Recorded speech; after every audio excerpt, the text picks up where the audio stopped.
Hey there, this is Derek Murphy. I'm going to try out KDP, Kindle Direct Publishing's new hardcover option. So I'm going to kind of walk you through what that looks like, how to design it, and some troubleshooting, problem solving stuff. So just to start out, this is the cover that I recently remade with a new cover. This is 6 by 9. It's 431 pages, cream pages, and this is the regular paperback that I have just uploaded to KDP. And for the interior, I made a pretty normal interior formatting, which actually took me a long time to get right. I'm formatting in Microsoft Word. It's not ideal, but I'm comfortable with it. I have a lot of guides on YouTube about how to format in Microsoft Word. So this is kind of what it looks like, blank white pages, but they'll print on cream. I haven't done anything really fancy with the formatting or the design. I just want it to kind of work and be functional. But one thing is that Microsoft Word doesn't really save very well to PDF. So what generally happens is it makes a really large file size. If I save this, if I just go to File, Save As, and choose PDF, then this document comes out at like 70 megabytes. And sometimes that's functional, but it takes a really long time to load. And every time you're waiting like an hour for it to load to KDP, and then there's a mistake and you have to do it again, that's a pain. So I had some trouble, because once you upload it, if KDP says there's an error with your PDF or it doesn't load or crashes or whatever, sometimes it's tricky to find out what the actual problem is. So I had a couple of problems. The first one was that I had a PNG, and when you save as a PDF, it should flatten all of the images and it shouldn't be a problem, but it was becoming a problem. If I went to Save As, More Options, if you save it as PDF, and even if you choose Options PDF-A compliant, which is what you should choose, it still was that one PNG was giving me a lot of challenges. So I just took out the PNG and I made it a JPEG. That removed one of the problems. And the other one was I have a font on my computer that just wasn't saving the right way. And I've had some people tell me when they tried to convert a Word document to a PDF and upload it to KDP, it was a problem with OTF fonts versus TTF fonts. And if they just chose the other font, then it worked. But what I had to actually do was I had like one version of the font that I wanted to use, but I just went back and bought another version for like $50. I could have just used another font. So if you're having trouble saving it, saving a PDF from Word and getting it to approve with KDP, then you can try testing your fonts to make sure the font isn't the problem. And then I also went ahead and registered with Adobe PDF. So it was like $15 a month or something. I already have a bunch of Adobe things. I didn't really want to buy it, but I couldn't find any better way to save Word to PDF. So I went ahead and signed up for Adobe PDF. Now I have this icon in here where I can save as a PDF with Adobe. And now my file, instead of being 70 megabytes, it comes out to like 2 or 3 megabytes, which is obviously much better. So for me, it was worth it. Even if you're formatting one thing, if you just want to it's a monthly subscription, I think, so you could format a bunch of stuff and then cancel the subscription. But I do recommend that because it saved me a lot of hassle and troubleshooting. So I saved this as a PDF. This is what the PDF looks like in Adobe. I can kind of just check everything to make sure it looks good. And then this is the JPEG that, this is the PDF in Photoshop, the flattened PDF for that 6 by 9 cover. So now what I'm trying to do is make an alternate version of the same book for hardcover, which is a pretty similar process. And I'll show you how to do that and what all of that looks like for the cover. And normally I would choose 6 by 9. I would choose no bleed. Bleed is if the images extend to the edge of the page. And then mate or glossy. For most, glossy preserves colors better, but sometimes mate can look a little more professional. But if you have a very graphic, colorful cover, Gloss is probably the safer bet. So this is what I would normally do. And then I think I would just have to make a few changes to the um, hardcover Photoshop PDF file. I think it's probably got to be a little bit bigger for that casebound wrap. I'm going to go into that in a little bit. But first, I'm actually going to do this a little bit differently, where I am going to choose bleed, and I'm going to play around with my interior a little bit. So again, this was my original file, which is pretty not fancy. I did use like the font in my cover, but it's a pretty simple formatting file. I could have actually formatted this in vellum. This one's like 50 chapters, so when you format in vellum, even though most of it will be automatic, if I wanted to, for example, add in a specialty font, which you can't do for vellum, I would have had to take a screenshot of my header graphics and then put those in every single chapter. So that's like 46 times. I could have done it in vellum and it would have looked about like this. But you can't do bleed in vellum. I think soon they're implementing a new version of vellum, which you will be able to do full bleed pages, which will be really interesting. I'm excited about that. But currently you cannot. But you still can in Microsoft Word. And Microsoft Word is really not ideal for this, but it is functional. It does work. So this is just a JPEG taken from like my cover graphic. And this is what a full page bleed example would look like, where I basically put in one picture and I just moved it around to fill the page. And then I changed the text to white. So I've done this for my chapter pages as well. So when you scroll through, this is what my chapter pages look like. And then I've basically just highlighted all of the text and changed it to white text so that it stands out. And I did that for everything. I have to kind of make sure that it fills, the full page. The other thing you have to do with full page bleed, if you are going to do that option, is that you need a little bit more trim around the edges. So my original file, if you go up here to layout, size, it's just 6:9. That's all it is. Pretty simple. But this one with bleed, I had to add a little bit more size. This one says 6.13. I think I actually set it to 6.125, and it must have just enlarged a little bit, and then 925. So basically what this means is it's 0.125 extra padding for each side.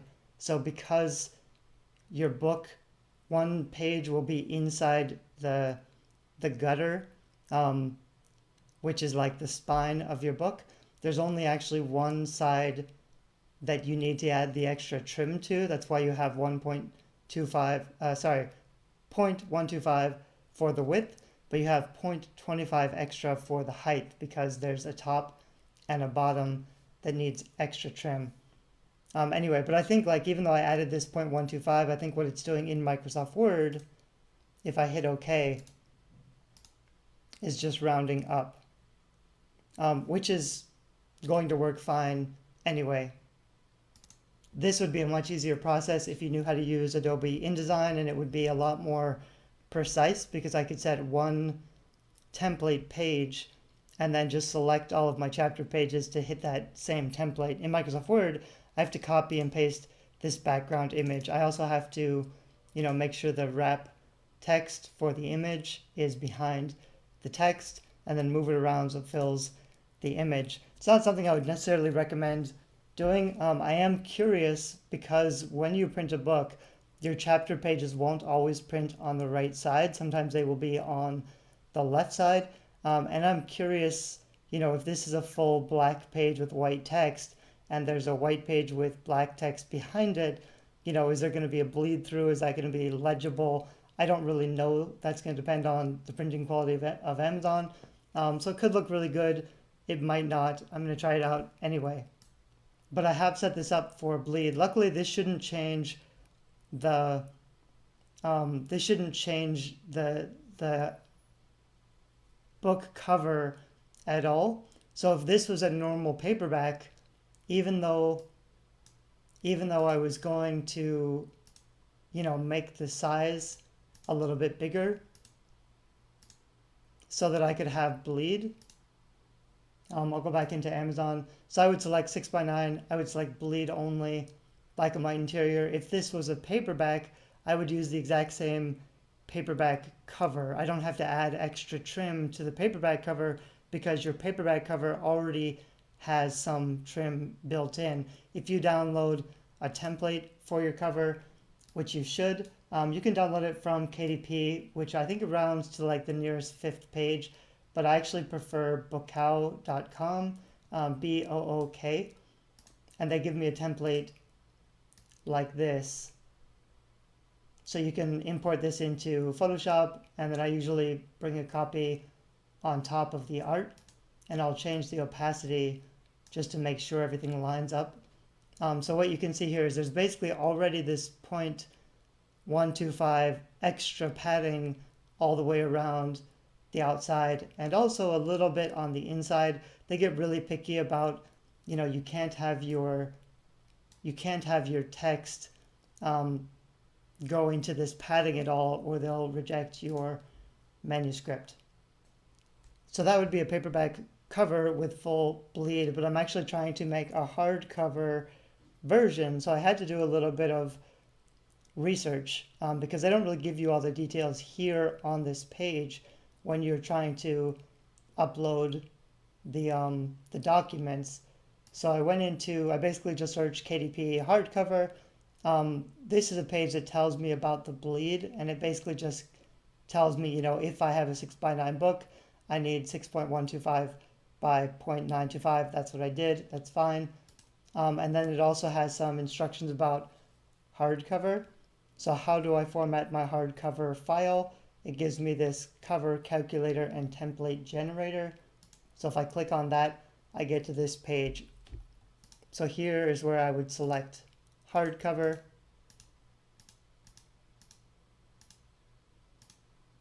I would select black and white, cream paper, page directions left to right, that's the normal one, inches, 6x9, and then my page count.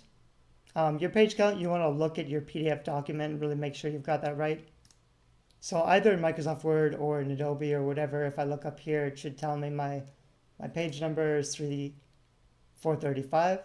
And then I can calculate the dimensions or download the template. It's not giving me this option yet, so I'm going to do this. So here's what it's telling me, and then it'll allow me to download the template. So here's basically, it tells me, the exact dimensions if I wanted to just make this in Photoshop. I'm going to go ahead and download the template to see what that gives me. Probably a little more precise.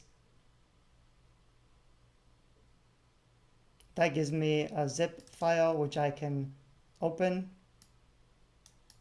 That looks like this. And it looks like it's giving me a PNG file or a PDF file.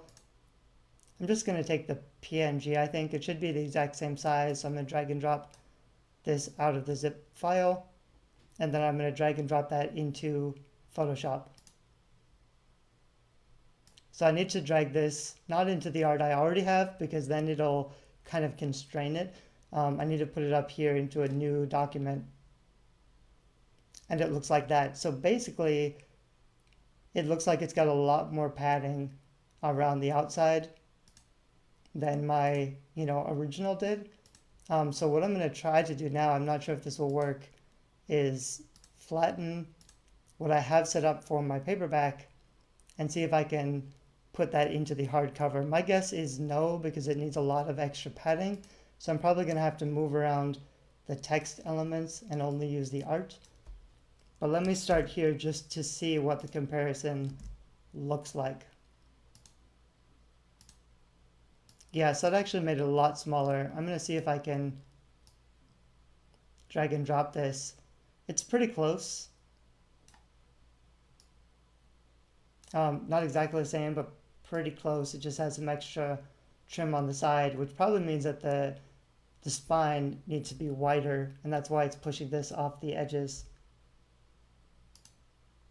So I'm going to duplicate this and put this on top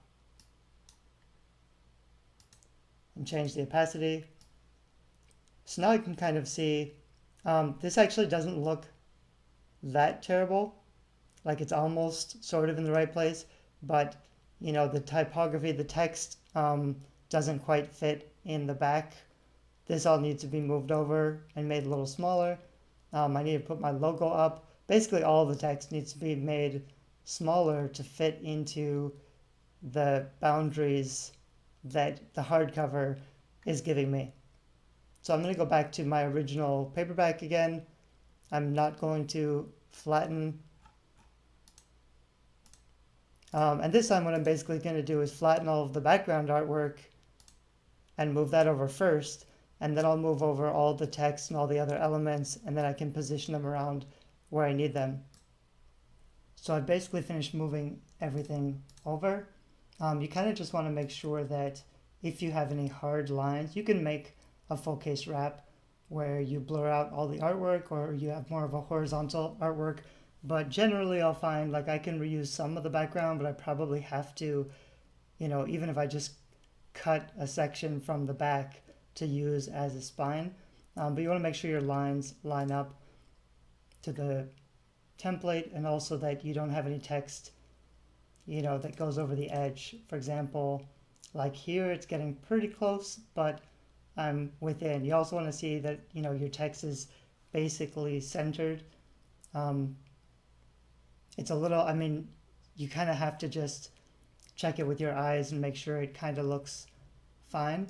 I also am not sure how much of this is going to get cut away, or if this is all going to be wrap around. I didn't really leave any extra room. Like for example, these little graphics in the corners, it's possible that's going to be wrapped around the casebound hardcover, which means you won't really see them in the actual print. So if I had more time to play around, I might try to, you know, move all of that in. I could move those graphics up here to make sure that they fit. But I'm going to just kind of print this off and test it and see how it looks. You can also compare to the original one, which looked like this.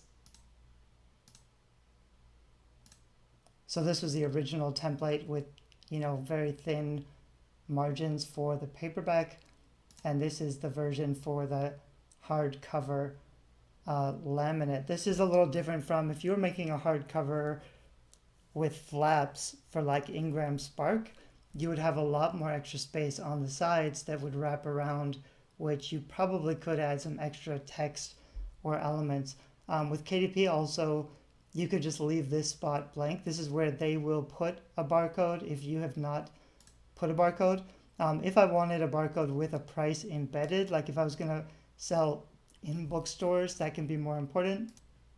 In which case, I have a barcode tool at creativitycovers.com up in the menu, where you can put in your ISBN and your price and generate a barcode, which you could add yourself. And then when you upload the files to Amazon, you would just click, you know, I already have a barcode, which actually looks like this. So you can assign me a free barcode. That's what I'm going to do for the hardcover version. It doesn't look like I've done that yet. So I'm just going to assign an ISBN. You should have a different ISBN for every version of your book. So ebook, which doesn't really need an ISBN for the ebook if you're just publishing on Amazon. And if you get a free ISBN from KDP, you can't use it everywhere. So I couldn't use this ISBN on Ingram Spark or Lightning Source or Lulu or, you know, another printing company. But I'm only publishing with Amazon, so this is fine for me and it's free. But I could, if I got my ISBN from Bowker or something, I could upload my own ISBN. And similarly, down here, when you upload your own cover, it's going to ask if the cover you're uploading has a barcode. So I could check this if I made my own barcode and I put it on my art and it was all ready to go. I'm not going to check this, which means I'm just leaving this space blank. and Amazon is going to use my art and this free ISBN. It's going to make a barcode to put on my artwork. So one last time as I'm checking things over, I have the right trim size. I am going to choose bleed. The bleed is for the interior, so I'm going to use that interior PDF I made that has the extra bleed. And I'm going to choose glossy for this book. Now I can upload my hardcover manuscript and my cover file. So for this cover file, once it's all flat, and I'm pretty sure it's how I want it. Sometimes, when you upload a PDF, there's a chance once you get to the previewer. It used to be the case you could skip over the previewer, but that's not the case anymore. So it'll flag anything that looks wrong, and you may have to adjust your files, which can be a pain. But for now, I'm just going to go to flatten this whole image and then save as PDF. It's also the case where if you are uploading to Lightning Source or Ingram Spark, I believe they still want a CMYK, which is more of like a print colors. The basic difference, as I understand it, RGB is meant for online, so it's a richer, more saturated color. So you may feel like, my colors are perfect on my monitor, but when I print the book, the colors aren't as rich. That's because, print will never be able to match the colors that you see on your monitor. But if you want to get that a little bit more identical, you could save it as CMYK, which will kind of desaturate some of the colors anyway, and it'll look more similar to how it's actually going to look in print. I think the Lightning Source wants you to make a PDF that's CMYK, whereas CreateSpace or KDP Print, as it's now called, they don't really care. And it's not a big deal. Like once you save it as PDF, it shouldn't really be a big deal. I'm going to save this as a PDF.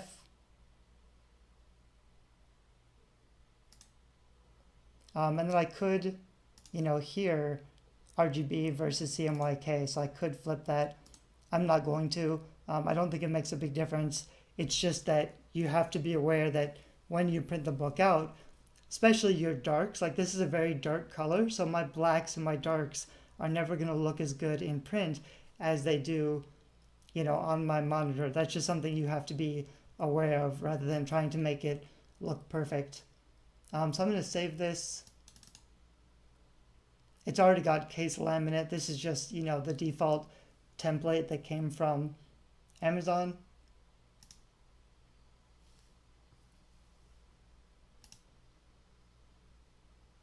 I could uncheck these.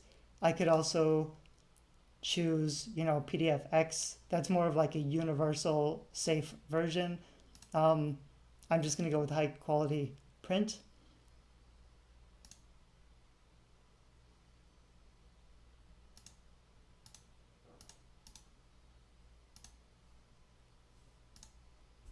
So I did upload my manuscript and it uploaded successfully. Like I said, this would have been a huge file if I just saved it with Microsoft Word, but because I used the Adobe plugin for Word, it made the file much smaller. I've tried searching online for shrink or flatten your PDF. I've tried a lot of online tools and stuff, but nothing really worked as well as that, just signing up for Adobe PDF and automatically using that plugin in Microsoft Word. I'm going to try uploading my cover file next.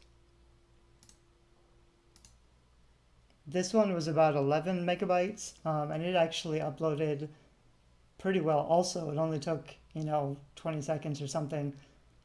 Sometimes, this can be uploading for like 30 minutes. You don't know if it's stuck or what's going on. You generally want to hit save and continue.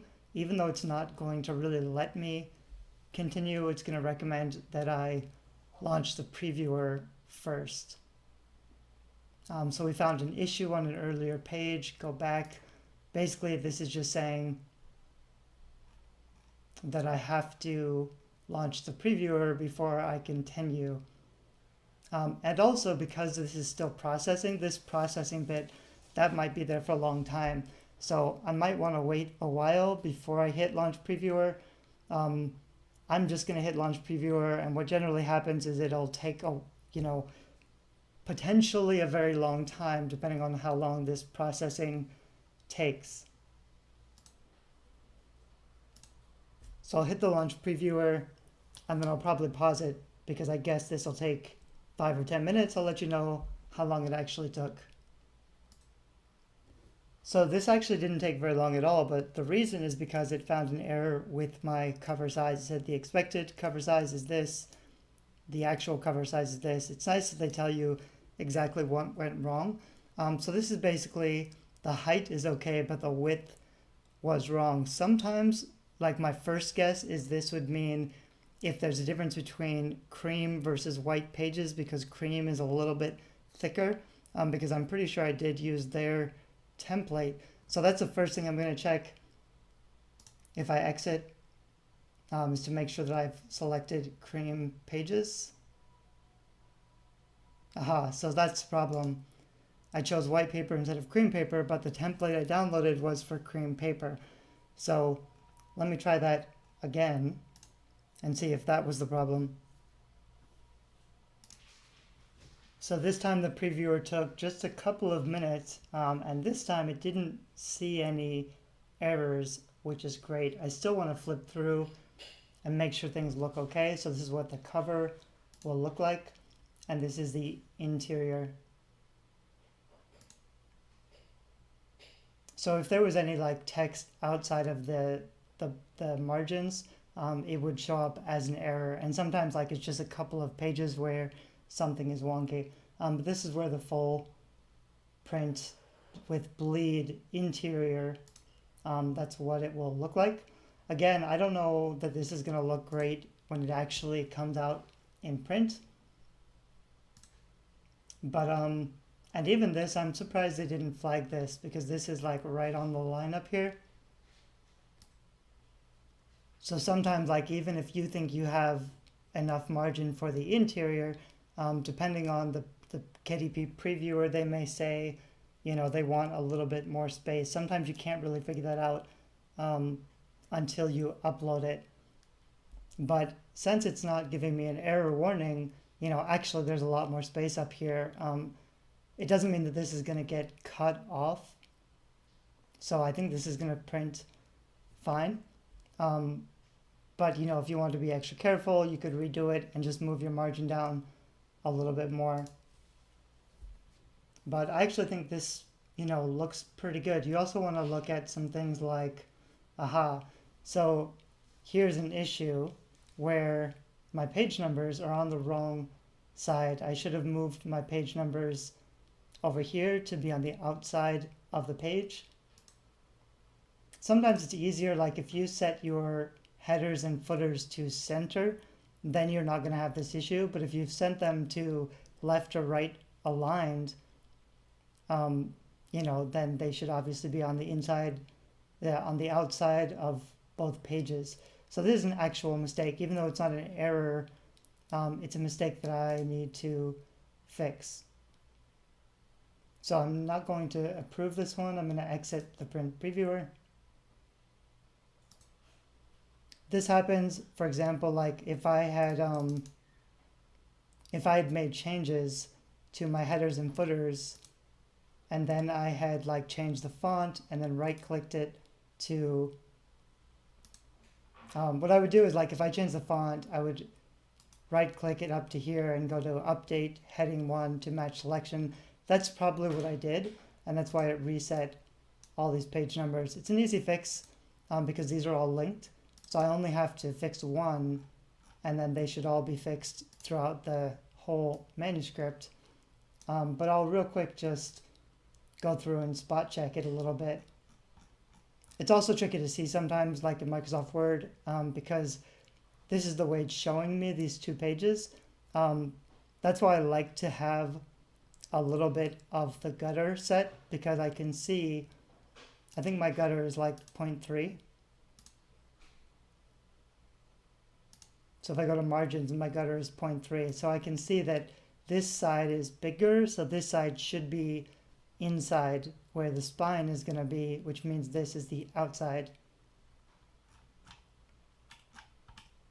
And so yeah, I think that was the only mistake. I'm sure I'll find other mistakes. I found one where I updated like one little bit of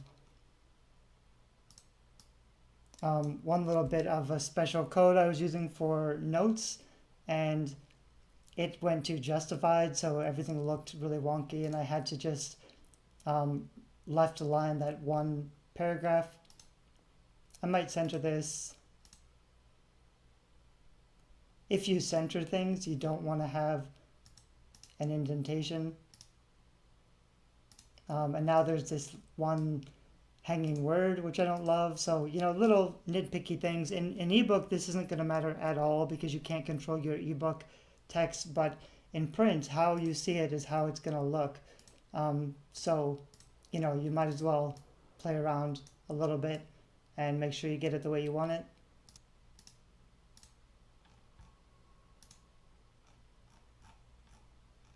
So I just basically want to make sure that, my headers and footers are aligned to where they should be aligned. And every time you make changes to the document, it's possible that everything gets screwed up. So, you do want to check, but I've already gone through this one so many times. I'm hoping I haven't introduced any new problems. So I'm going to go ahead and save this again. First, I'm going to save it as a different version. I have tons of different versions of this at this point.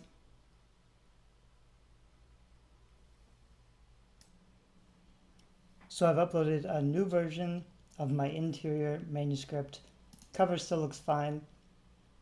I didn't get any errors. And this time, the page numbers should be on the right sides.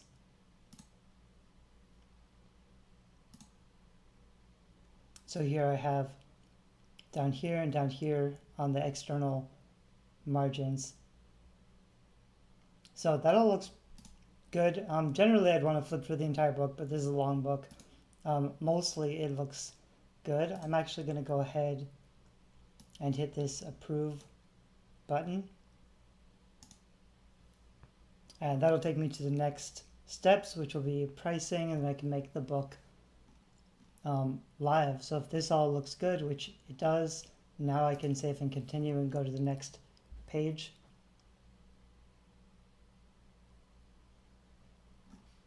And then here I can set up my pricing. Some of this you just have to trial and error. So it's showing me the minimum is $17.87. Because it's a hardbound book, I guess it just costs more to print.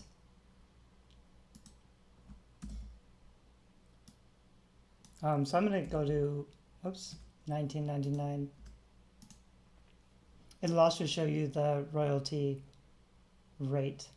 So it's saying for a $20 book, I would only get $127 in royalties. And at $24.99, I would get $4.27 in royalties. It's a weird thing with hardback. Generally, if people have the choice, people always say they prefer hardback, but if they're buying on Amazon, they're probably going to buy the cheaper option. It could be the case that having a very expensive hardback makes the paperback look cheaper or more affordable. So I'm not too worried about this because I really don't think I'm going to sell many copies. I'm not worried about this royalty rate. I might want to test out, does a $19 book, does it sell significantly more copies? It would have to sell like 4 times the number of copies to make a difference. So you'd have to be selling mad amounts of copies to even figure out, the differences. It's probably not going to be something you can split test because I don't think that the volume is going to be there. It'll also automatically convert into different countries' price points. And something I heard about online, which I think is probably a good idea, rather than having these randomly generated numbers, is just to round them up so they look more like, legitimate numbers, whatever those might be.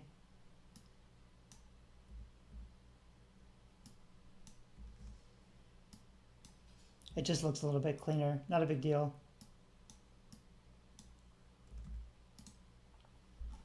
And then I can hit publish, and in probably about 48 hours, it should show up automatically linked to my ebook and paperback book on Amazon. So that's the way you do it. You can see here your hardcover has been submitted. It says it can take 72 hours.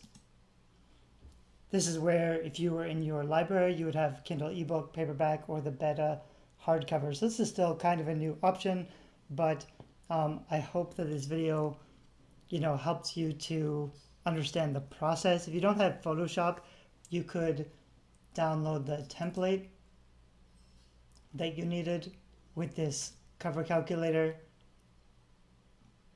and then you could make a document that's exactly the same size in something like Canva or even Microsoft Word, and then lay out all the elements to fit that template. Of course, it's a lot easier to do in Photoshop. This is not something that's very easy to DIY, though it is possible. This is where, having a designer who could do this stuff for you would really save a lot of time. Thanks a lot. Let me know in the comments if you're going to do a hardcover for your book, or if you have any other questions about, full printing with a bleed or hard case bound hardback on KDP. Thanks. Bye bye.